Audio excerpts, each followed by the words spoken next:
We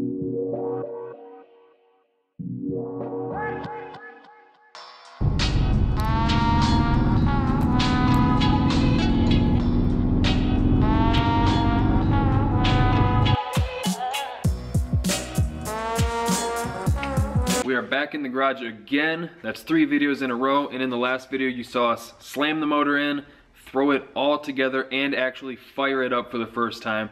It didn't run the best because it still has a lot of bugs to work out, a lot of just fine-tuning here and there, and I think the main issue is the timing is very retarded right now. No offense to you guys who don't have super advanced timing.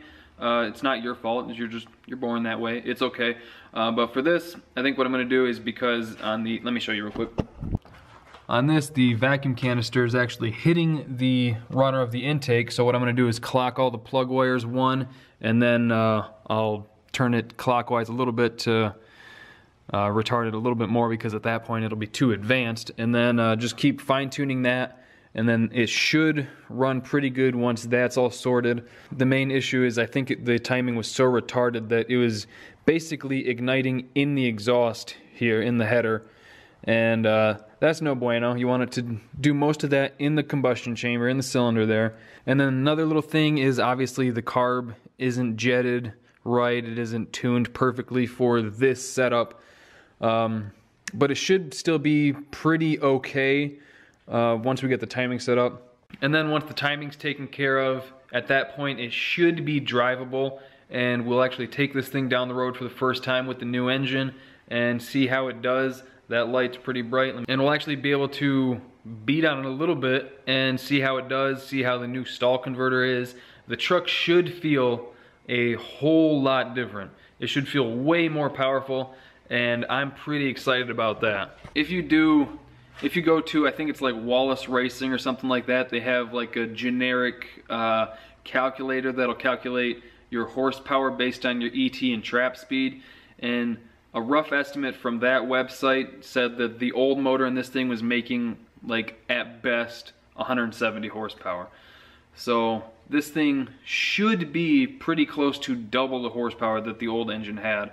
I don't know for sure everything about that motor. It's been sitting around for a long time, but I did tear it apart. I did look at things, and rough estimate, it should be making pretty close to 10-to-1 compression.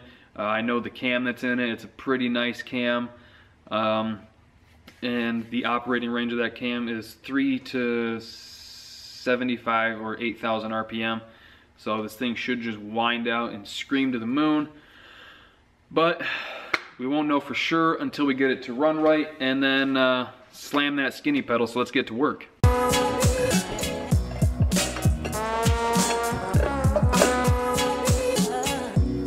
So here you guys can see what I'm talking about. If I spin the distributor this way, it's fine, but I can only go to there, and then it hits the intake. So what I'm gonna do is clock all of these counterclockwise, just one, and then spin it back probably to about there, give or take, maybe in here, and just keep playing with it, see how it runs, how it responds to the different changes. The way that this power steering pump is, I can't very easily get a timing light on it, so I'm just gonna go old school, play it by ear, hope for the best. If it's close enough, then I'm just gonna say it's good. It doesn't have to be exactly at like 14 or 16 degrees initial. If it's just running good, then we're just gonna send it.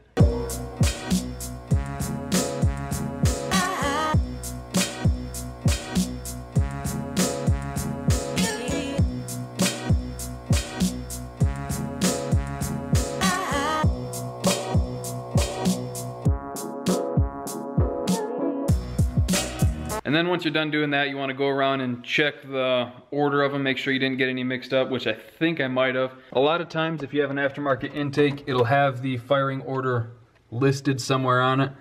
18436572. It kind of has like a little melody to it when you say it. 435672. 18435672.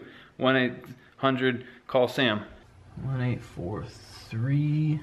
Yep, you're coming over here. So I must have you two mixed up. All right, so I'm glad I checked. I did have two of them mixed up. I had, I think, the 3 and the 6. I had the 3 and the 6 backwards.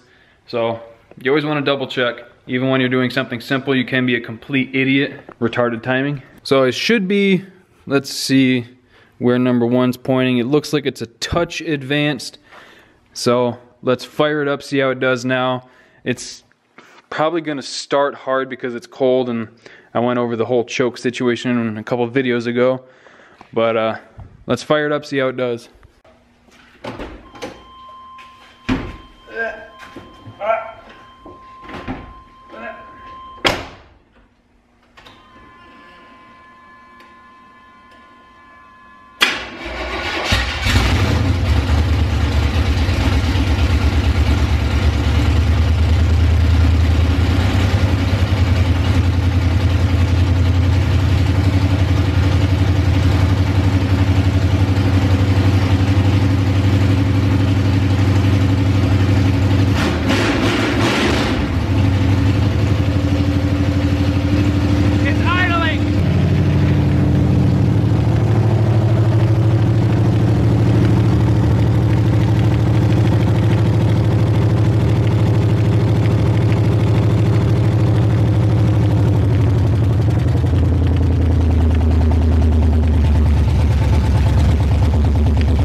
Alright, so I think we're gonna go to those smaller, shorter plugs, yeah.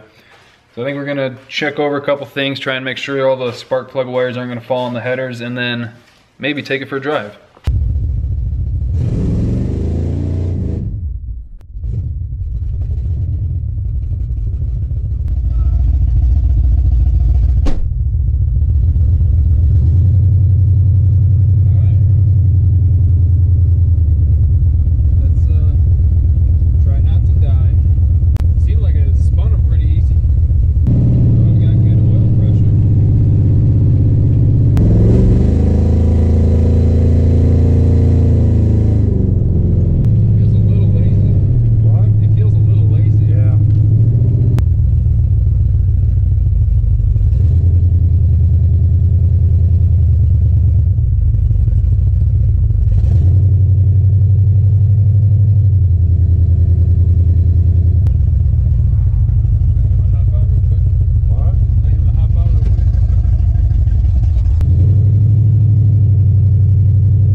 It definitely still needs some work. Not sure if it's still the timing, maybe the fuel link, because we haven't really touched the carb at all, but it's definitely a big improvement.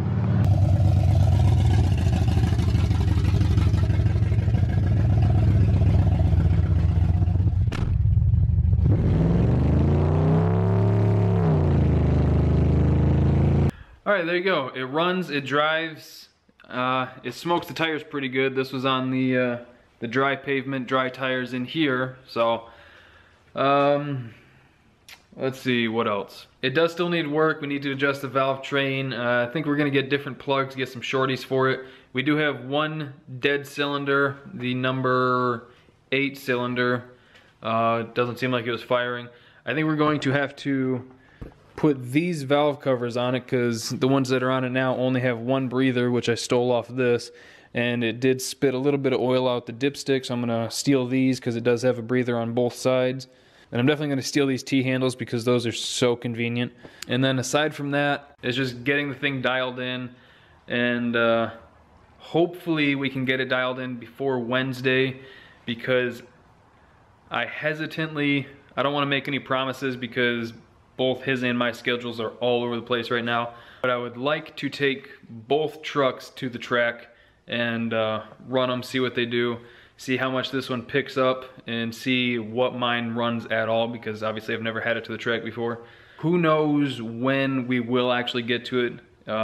Like I said, schedules all over the place, but hopefully we can do that this week. We'll try to go to 131.